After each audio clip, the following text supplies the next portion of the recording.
ciuman dan peluk yang polos dari anak-anak. Aliran sungai membawa tawa ceria bagi wisatawan. Hamparan hijau yang memesona terlihat dari puncak Buntu Tabuan. Di balik keindahan alam dan kebersamaan, mereka kerap melihat longsor di sekitaran tempat tinggal. Pengetahuan bencana dilakukan kepada masyarakat dengan cara simulasi.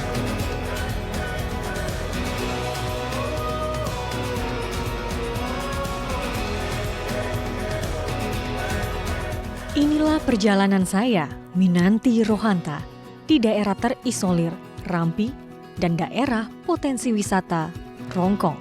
Selengkapnya hanya di Journey Way to Explore.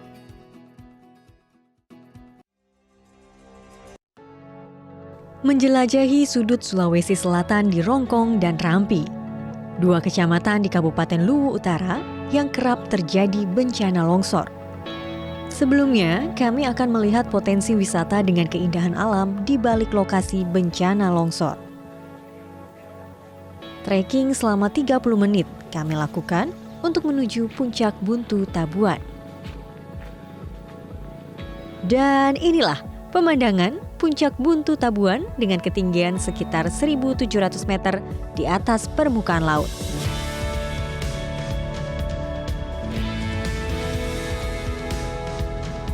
Kami bertemu dengan anak-anak Rongkong yang sedang bermain. Kami bergabung dengan mereka untuk bermain bersama sambil memberikan edukasi.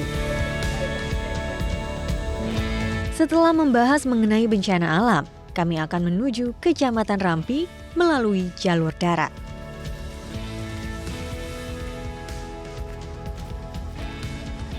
Rampi dikenal sebagai daerah terisolir di sudut Sulawesi Selatan yang berbatasan langsung dengan Sulawesi Tengah.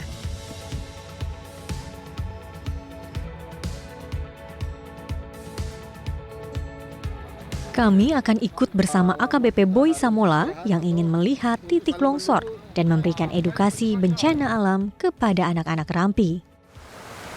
Awal perjalanan kami mencoba off-road untuk menembus jalan dari Masamba menuju Rampi. Saya pun mencoba mengendalikan kemudi mobil. Kenapa harus ke Rampi? Memang di Rampi itu seperti apa? Di Rampi itu salah satu kecamatan di utara. Ya, bisa dikatakan salah satu kecamatan yang terisolir. Itu akses jalannya belum ada. Kemudian jaringan komunikasinya juga masih terbatas. Jalurnya terbilang sempit dan tepat berada di pinggir jurang.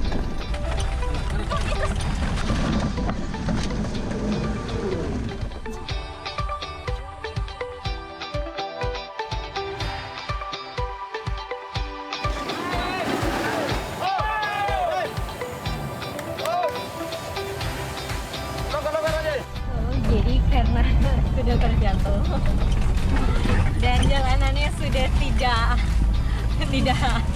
berteman dengan saya, sudah gantian Pak Boy lagi yang nyetir mobil.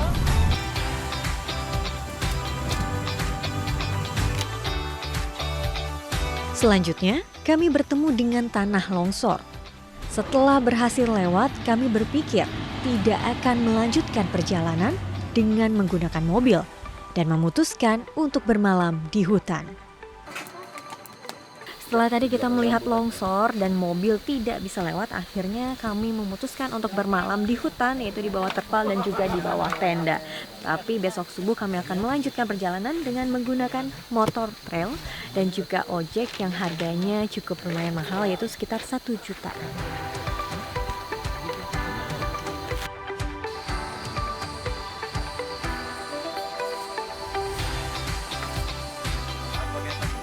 Keesokan paginya kami melanjutkan perjalanan dengan menggunakan motor trail dan juga ojek.